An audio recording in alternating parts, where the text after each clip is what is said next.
Hi everyone, I am doing a knitting tutorial again for you guys today. The last tutorial I put up was a seed stitch hat, and we're going to make a tighter fitting cowl that matches. And we're going to do the same stitches that we learned last time and that we used last time, same yarn, just so it's the same and matches nice. So again, the charisma, and I'm starting off with the ball that we didn't finish from the hat, and then I'll add more to it.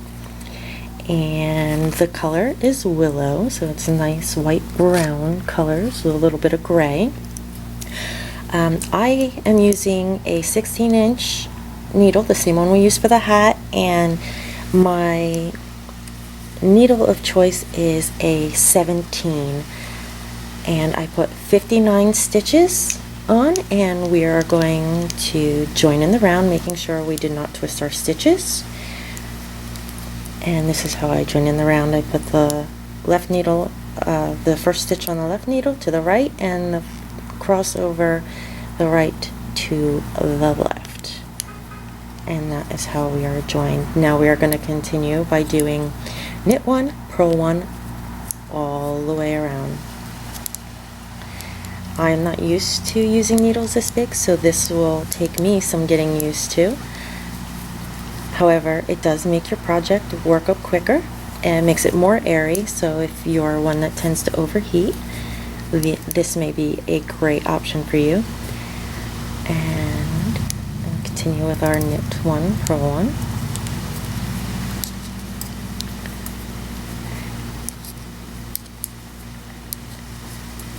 I'm going to do our first row together and begin the second for you. This again will be another quick tutorial. It's a simple stitch, and it is repeated of 2 patterns.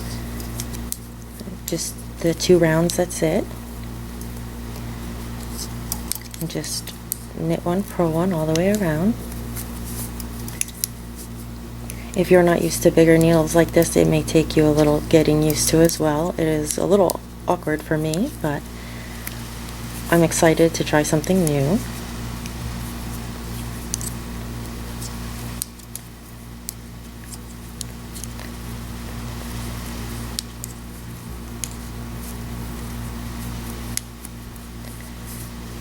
And now there's no time better to get started on this year's presents, whether you want to give them as birthday gifts or Christmas gifts and have a stock ready, or just building a supply of items that are already made, so this way you can just gift them when the need arises, which is always nice because us as makers are always looking to give to others.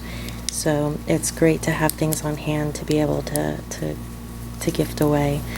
I know I rarely keep anything for myself. Everything I make, I usually gift away.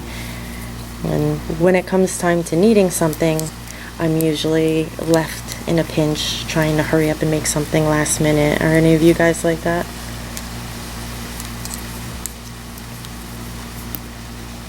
Still continuing on our knit one, purl one all the way around.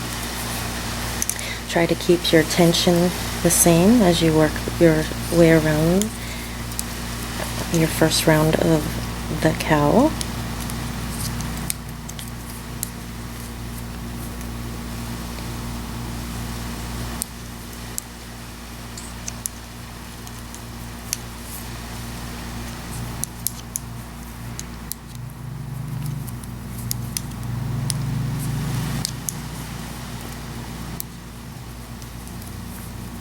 What I like about this project is, again, this one is going to be even more easier than the hat, as in there are no decreases in this. It's just going to be that simple pattern, knit one, purl one, for every odd round.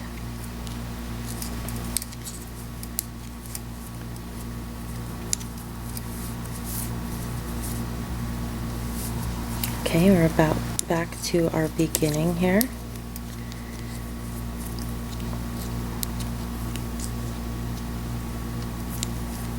I didn't have this problem before. I'm finding the yarn a little splitty now. It wasn't splitty when we were working on the hat.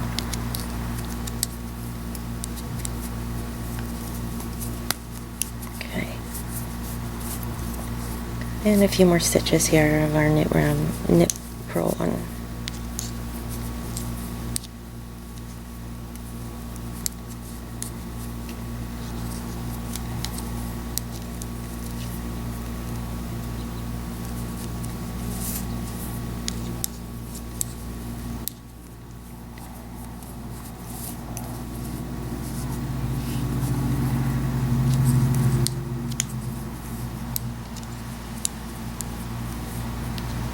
Knit one, purl one,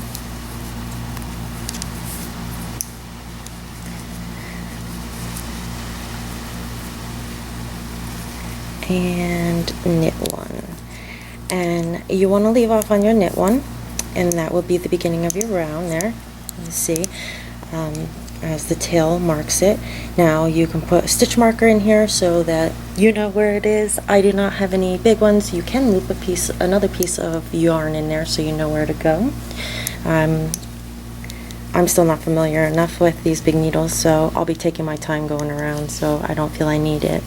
So for round 2 in every other even row, we are now going to do purl 1, knit 1. In this row we will leave off with a purl 1, and that just sets us up to continue for our 3rd row. So we will continue around with purl 1, knit 1, and this is going to be our pattern. And so when you can finish this row of purl 1, knit 1s, you'll do knit 1, purl 1, and then just continue that pattern of purl 1, knit 1, knit 1, purl 1, purl 1, knit 1, knit 1, purl 1, and you'll have a beautiful seed stitch cowl. And I'm going to work a few inches, and I'm going to come back to you and I'm going to show you how far I take mine. So you can go ahead and work on your finishing your row of your purl 1, knit 1, and I will show you how far up I do mine for a super scrunchy one, okay? I'll be right back. Okay, I'm back. I got it to the length that I want it, so it'll be just perfectly squishy for me, not to overheat, and not too chunky, but just right. And it is more of a comfort fit, so it fits closer to the neck. So if you like anything close to your neck, you might want to add more stitches. Now I did use a full skein of yarn plus that little bit I had left over there in the beginning. Now all I have to do is do a cast off, and the way I'm going to do that is I am going to knit 1, yarn over, knit another, and then I am going to slip 2 stitches, the yarn over, and the first knit up and over, and then drop them down. And I have just started doing cast off, so now I'm just going to continue. Yarn over, knit 1, take the 2 stitches, up and over. You're going to do that all the way to the end, and when that is done, I will show you the finished project. So we'll do one more, yarn over, knit 1, 2 stitches prior, up and over, and continue that all the way around till you get to you're on your last stitch, and I'll be right back and show you how to finish it off. And here we are on our last stitch, so we will yarn over, knit, and pass these 2 over top. Now all we'll have to do is super simple. Since you got this far, all you need to do is cut our thread and what I like to do is I'll pull it through like this, and then I will just cut it here, and then weave our ends in, and then we'll have our finished product here. Finished project of a super squishy cowl seed stitch to match the hat that we've done. And we'll have a cute little set, and it is super soft. If you guys make this, please let me know in the comments, and let me see. I would love to see your projects too, and let me know what you think of this if you'd like more tutorials. Thank you all for joining me today, and I hope to see you in my next video. Bye.